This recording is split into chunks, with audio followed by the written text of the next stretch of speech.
হরে কৃষ্ণ হরে কৃষ্ণ হরে কৃষ্ণ। এই মেয়েটা এখনো পর্যন্ত পড়ে পড়ে ঘুমাচ্ছে, বেলা বাজে 8টা। এই এই ওঠ। আমি এখন উঠবো না। তা কেন উঠবি? একবার তো আর ভাবিস না সকাল সকাল ঘুম থেকে উঠে মায়ের কাজে একটু সাহায্য করি, সাহায্য করলে তো তোমার হাতটা পুড়ে যাবে না? সাহায্য কেন করবে? তুমি তো সারা রাত ধরে ধরে ফোন চালাবে আর সারাদিন ধরেই তুমি ঘুমাবে। এটাই তোমার কাজ, এটাই তোমার কাজ। যেমন বাপ তেমন তার বেটি। আর এই বাপটা 1 ঘন্টা আগে পায়খানায় গিয়ে বসে আছে, ওনার নাকি পেটই ক্লিয়ার হয়। কি যে পেট, বাপের জন্মে এমন পেট আমি দেখি নাই। গো, 1 কাপ চা দাও তো। এই নাও তোমার চা। চা? তুমি কত চা খাও বলো তো? কত চা খাও? আমার কাপ মাজা শেষ হয় না, তোমার চা খাও শেষ হয় না। ধরো চা।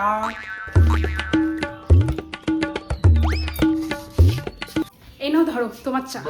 আরেকবার যদি আমার কাছে চা চেয়েছো তাহলে তোমার একদিন আর আমার একদিন, এই বলে রাখলাম। একদম ভর্তি করে চা দিয়েছি, পুরোটা খাবে আর আজকের কোটা শেষ করবে। ধরো। আরে বাপ রে, দেখো বাজারে যাও, অনেক বেলা হয়েছে। এই যে ফর্দের মধ্যে সব লিখে দিয়েছি যা যা লাগবে। ব্যাগ ধরো আর যাও যাও, দেরি করো না। আর শোনো, মনার জন্য অল্প করে চিকেন এনে কিন্তু, হ্যাঁ? যাও। বাজার যেতে হবে? আচ্ছা দাও, বাড়ি ফিরেই বাকিটা করবো। তোমাকে না আজকে অনেক সুন্দর লাগছে।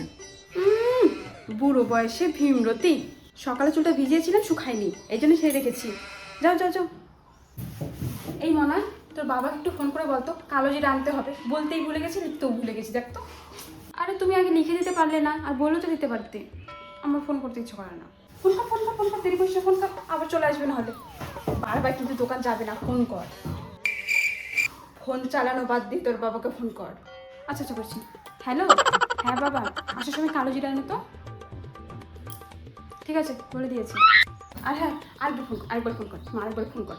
বলে 1 প্যাকেট দুধ আনতে হবে। সেই তো এসে চা চা করবে।